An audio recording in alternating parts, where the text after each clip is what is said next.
Yo, what's up, Dub Nation? Habang mainit ang conference finals, pag-usapan pa rin natin ang team ng Golden State Warriors, yung kanilang roster, lalo na sa center position.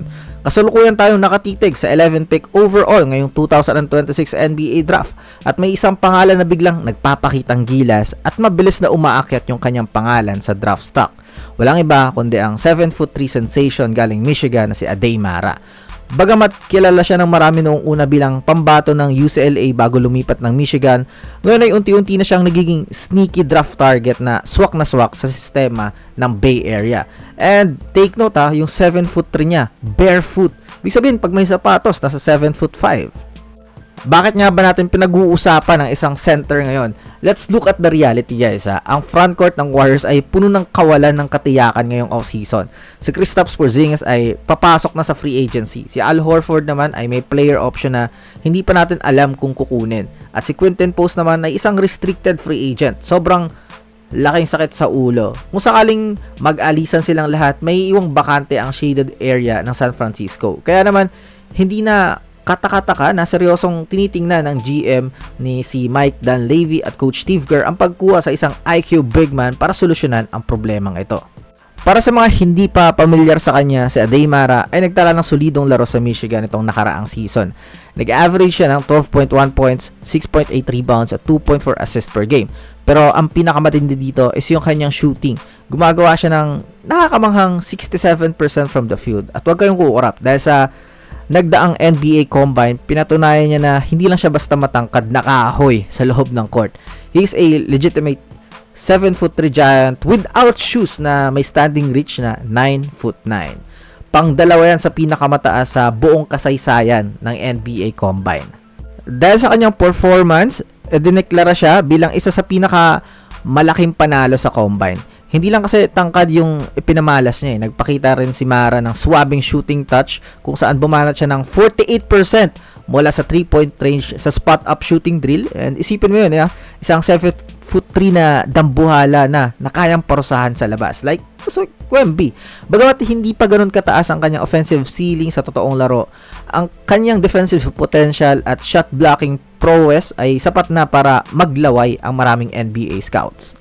Marami na ang nagbibigay ng comparison sa laro ni Mara at naririnig natin ang hango sa mga elite big men sa liga.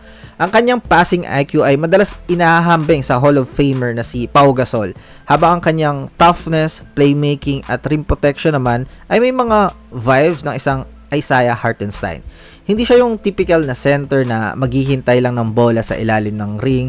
Si Mara ay marunong tumakbo sa transition, may malalambot na kamay para sa mga floater at hook shots, at higit sa lahat, isa sa pinakamahusay na passing bigs sa buong draft class na ito. Is it Andrew Bogut once again for Dub Nation? Dito na papasok ang pinakamagandang parte. Isinalang natin siya sa Golden State Warriors system. Kilala ang Dub sa kanilang read and react offense kung saan napakahalaga ng high IQ at feel sa basketball. Isipin mo na lang si Mara na gumagawa ng high post read, nagbibigay ng mga nakakalitong handoffs at nagpapakawala ng mga matitinding skip passes patungo sa mga shooters tulad din ng Stephen Curry. Bagamat may mga agam-agam kung kaya ba niyang dumepensa sa perimeter o kapag mga nag-switch sa mga guards, ipinakita sa agility drills na may sapat siyang bilis para hindi maging kabawasan sa depensa ng kupunan. Ngayon, ang malaking tanong, aabot ba siya sa pick 11 ng Warriors? Ayon sa mga huling reports, medyo nagiging mahigpit na yung labanan dahil nga sa pag-angat ng kanyang draft stock dahil dyan sa draft combine nakita kasi siya may 10% odds na lang na umabot si Mara sa posisyon ng Golden State. Maraming team sa taas ang naghahanap din ng center tulad ng Los Angeles Clippers na nasa pick number 5. So, kailangan palitan nung pagkawala ni Subats. O kaya, ang Milwaukee Bucks sa pick number 10 na, alam mo yun, magre-rebuild sila. So, ito-trade si Giannis or si Miles Turner. Kung makalampas man siya sa kanila, siguradong mabilis siyang dadakutin ng Warriors. Pero, wag mawalan ng pag-asa. Kung sakali namang makalusot si Mara, handang-handa si Coach Steve Kerr na bigyan siya ng playing time. Sa isang podcast interview, sinabi ni Steve Kerr na tiwala si Mike Dunleavy na makakuha sila ng player sa 11th pick na kaya mag-contribute agad. Sinabi pa ni Kerr na handa niyang bigyan ng pagkakataon ang rookie dahil walang Moses Moody, walang Jimmy Butler pa sa mga first part ng season. Ibig sabihin, hindi nila hahayaan na maupo lang ang pick na ito sa dulo ng bench. Gagamitin ito agad para manalo.